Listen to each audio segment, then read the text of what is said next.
Amparito. Amparito tenía que ser la llave del misterio. Eso creía yo, al menos.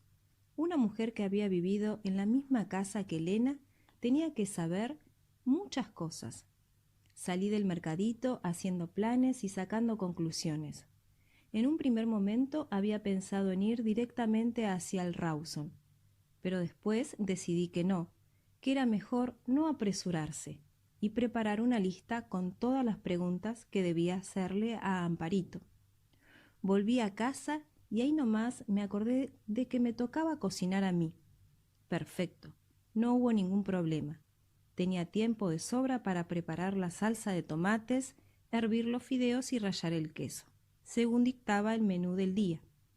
Por suerte, Juanjo y Javier no estaban. Eso quería decir que mientras cocinaba podía pensar, sin estorbos, sin ruidos, sin nadie que entrara y saliera de la cocina cada 5 minutos para abrir la heladera o la lata de galletitas. Pensar, yo quería pensar. Lo que había dicho doña Anita no dejaba mucho lugar para dudas. A Elena la habían matado. Después de leer la carta, nadie podría pensar en un suicidio. Ella había sido muy clara. Si papá muere, la siguiente seré yo. Y pasó todo tal cual. Murió el padre, murió ella. Conclusión, la mataron. ¿Quién? ¿Quiénes? La esposa del padre y el hermano, los que hablaban del veneno cuando Elena subió a la torre. Primero matan al padre y hacen pasar por loca a la hija. Después, un empujoncito y Elena cae de la torre. Y ellos, 2 ricos. Así de simple. Ya estaba todo resuelto. Víctimas, asesinos, móvil del crimen y la carta para probarlo. Claro que, ¿probarlo ante quién? Y después de tantos años, ¿para qué? Además, aunque yo estuviera muy segura de cómo habían sido las cosas, no creería para nada que la carta pudiera ser la prueba que demostrara la culpabilidad de la viuda y del hermano. Alguien podría decir, y tal vez con razón, que Elena había escrito la carta estando muy trastornada y que tenía delirio de persecución o algo semejante. Y además, y sobre todo, ¿a quién podría interesarle descubrir la verdad de algo que pasó hace mucho tiempo? Y aunque era obvio que a mí sí me interesaba, ¿quién era yo para meterme donde nadie me había llamado? Lo único que se me ocurrió fue dejar las preguntas a un lado y empezar a pensar en lo que le iba a decir a Amparito. Las posibilidades no eran muchas.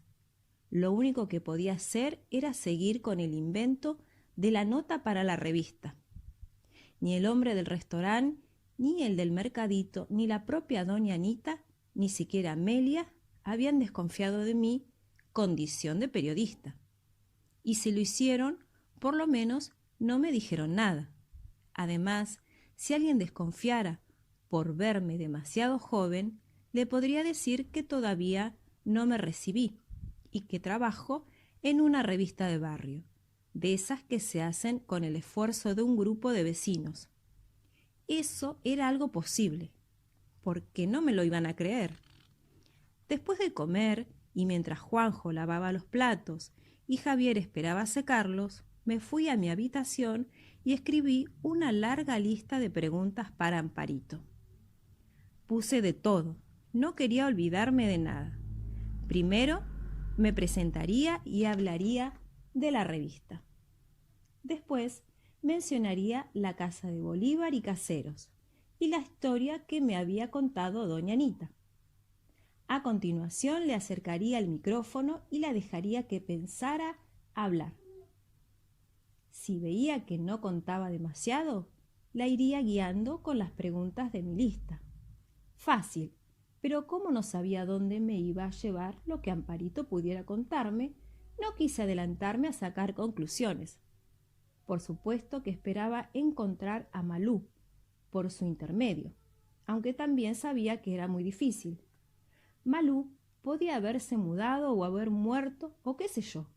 Hasta ahora todo me había salido más que bien, desde el principio, desde que recibí la primera contestación de Alicia Gutiérrez. Y con la segunda carta ni hablar. Después, doña Anita, y ahora Amparito, más no podía pedir. Ya había terminado la lista de las preguntas y estaba tratando de imaginarme cómo sería Amparito, cuando Juanjo golpeó la puerta de mi habitación para avisarme que empezaba mi telenovelón de las 4.